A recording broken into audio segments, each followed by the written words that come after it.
د خیبر پښتونخوا د سندو په یوه کوچني کلي کې چې شاوخوا یې دوړجنې غونډۍ او خټې کورونه وو، یوه ځوانه نجلۍ اوسېده چې نوم یې مهرګل و. هغې د خپل خاوند کور ته له هغو خوبونو سره قدم ایښی و چې په سترګو کې یې ځلېدل، او له هغو هیلو سره چې په زړه کې یې ژوند کول.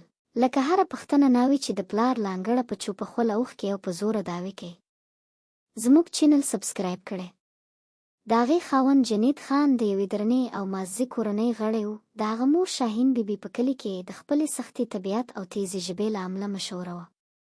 له لومړۍ ورځې نه مهرګل پوه شوه چې دا کور به ورته اسانه نه وي. شاهین بیبي به ډېر وخت په لوړ غږ ویل: دا جوړه نه کار راځي، نه د کور ایست ساتلی شي. دا نه کار کولی شي او نه د دې کور ایست ساتلی شي. مهرګل به سر ټیټ کړ، خپل ټکری به یې کلک پر سر تاو کړ او په ورو اواز به یې ویل: زه هڅه کوم امې، خو په هغه کور کې هڅه هېڅکله بسنه نه کوله. هر سهار به د فجر نه مخکې مهرګل راویښه شوه. اوړه به یې ورټول کړل، چولۍ به یې بل کړه، انګړ به یې جارو کړ او چای به یې تیار کړ. لاسونه به یې تیز خوځېدل، خو زړه به یې تل له ویرې ډک و. د تېروتنې ویره، د بلې پیغور ویره، د دې ویره چې هېڅکله به بسنه ونه کړي. یو ماښام کله چې هغې جنید او د هغه ملګري طاهر ته چای ورکاوه، لاسونه یې لږ رپېدل. پیالې په پتنوس کې ورو ورو وټکېدې. شاهین بیبي په قهر وویل: ارامه، غورځوی به یې، دا هېڅ نه پوهېږي. طاهر په ادب موسکی شو، هڅه یې کوله فضا نرمه کړي. چای ډېر ښه دی بابي. خو جنید په سپکه لهجه وویل: ته مېلمه یې، موږ خو هره ورځ داسې خو. دغه یوه جمله د هرې سپکاوي نه ژوره لګېدله. مهرګل بېرته پخلنځي ته لاړه، سترګې له اوښکو ډکې شوې، خو ژر یې پاکې کړې. په پښتنو کورونو کې ژړا کوونکې ښځه اکثره کمزوري ګڼل کېږي، نه ټپي. هغه شپه مهرګل زړورتیا راټوله کړه. جنید، آیا زه رښتیا دومره بده یم؟ جنید حتی ورته ونه کتل. ته باید له پیل نه بشپړه وای. د هغې زړه ولوېد. ورځې همداسې تېرېدلې، هره ورځ تر بلې درنه. بیا یوه ورځ طاهر بیا راغی، خو دا ځل یوازې نه و. له هغه سره یوه نجلۍ وه چې نوم یې حمیرا و. هغه ښکلې بااعتماده وه او داسې جامې یې اغوستې وې چې هم حیا پکې وه او هم عصري ښکله. د شاهین بیبي مخ سمدستي روښانه شو.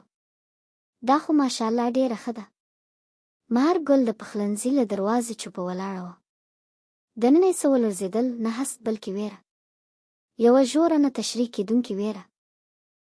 هغه شپه مهرګل په ور وویل: حمیرا څوک تل؟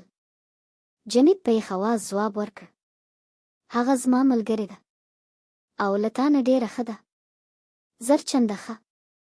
دغه خبرې ټوله شپه د مهرګل په غوږونو کې انګازې کولې. د لومړي ځل لپاره هغې خپلې اوښکې پاکې نه کړې، ځکه چې هغه ډېره ستړې شوې وه. څو ورځې وروسته مېلمانه کور ته راغلل. مهرګل ته ویل شول چې په یوه کونج کې کښېني. زړه یې په زور درزېده کله چې یې خبرې اورېدې. طاهر په ښکاره ویل: جنید او حمیرا یو بل خوښوي. د حمیرا کورنۍ ویل: موږ راضي یو. شاهین بیبي سمدستي زیاته کړه: موږ ته هم هېڅ ستونزه نشته. مهرګل داسې احساس وکړ لکه ځمکه ترې لاندې وتلې وي. په ور ویل: نو زه څه یم؟ جنید بالاخره ورته وکتل. ته دلته یې، خو یوازې په نوم. اوښکې پر مخ راوخوټېدې. زه ستا ښځه یم. نو څه؟ اسلام دویم واده اجازه ورکوي. د مهرګل اواز ولړزېد، خو مات نه شو. اجازه ورکوي، خو انصاف دی. هیچا د هغې پوښتنې ته ځواب ورنه کړ، ځکه هیچا غوښتل نه. وروستۍ ورځې د واده په تیاریو تېرې شوې. ډولونه، خنداګانې، څراغونه، هر څه چې یو وخت د خوښۍ نښه وه، اوس د مهرګل د روح د جنازې په څېر و. د واده په ورځ کور ځلېده.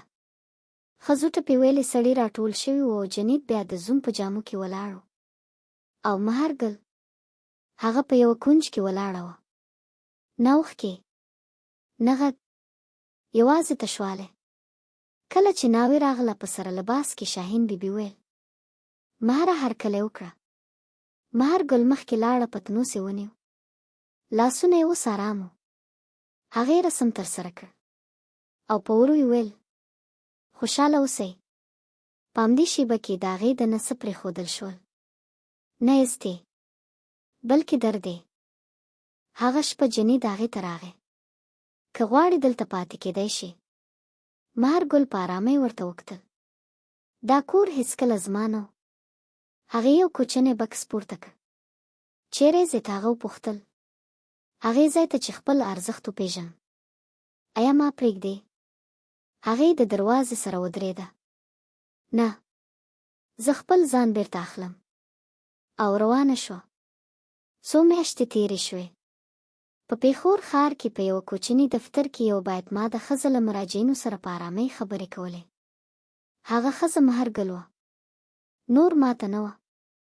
نور وېرېدلې نه وه. هغې خپل غږ موندلی و. او خپل ارزښت. یوه ورځ یو اشنا موټر ودرېد. جنید راکوز شو. څنګه یې؟ هغه وپوښتل. ښه یم. ما تېروتنه وکړه. ستا ارزښت مې ونه پېژاند. مهرګل لږ موسکی شوه. ځینې خبرې یوازې د له لاسه ورکولو وروسته درک کېږي. بېرته راځې؟ هغې مستقیم ورته وکتل، دا ځل بې له وېرې. هغه ځای ته چې درناوی نه و. نه، زه به بدل شم. هغې سر وښوراوه. نه جنید، زه لا بدله شوې یم. هغې مخ واړاوه، بیا ودرېده. زه نور د چا مجبوري نه یم. او روانه شوه. د خپل ژوند په لومړي ځل مهرګل سکون احساس کړ. ځکه په داسې ټولنه کې چې ښځو ته د زغملو درس ورکول کېږي. هغې پورته کېدل وټاکل. او دا حقیقت یې درک کړ. له عزت سره یوازې ژوند کول تر دې غوره دي چې په هغه ځای کې پاتې شي چې ستا روح ورو ورو مري.